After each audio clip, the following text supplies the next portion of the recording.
You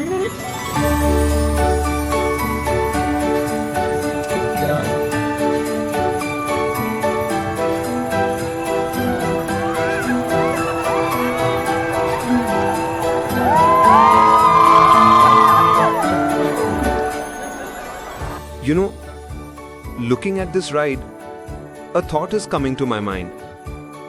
What is it? The thing is, this ride and the market are so similar. The market also keeps going up and down like this. So it's natural to feel a little scared while investing.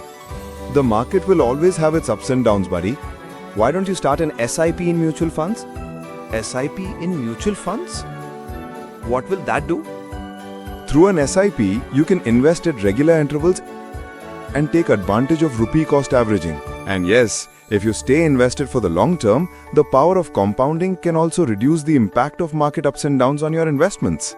Wow, this is really good. But if there was someone to guide me, it would have been even better. To guide you in your mutual fund investment journey, there's a mutual fund distributor. He'll help you make the right financial decisions based on your needs and risk profile. Understood.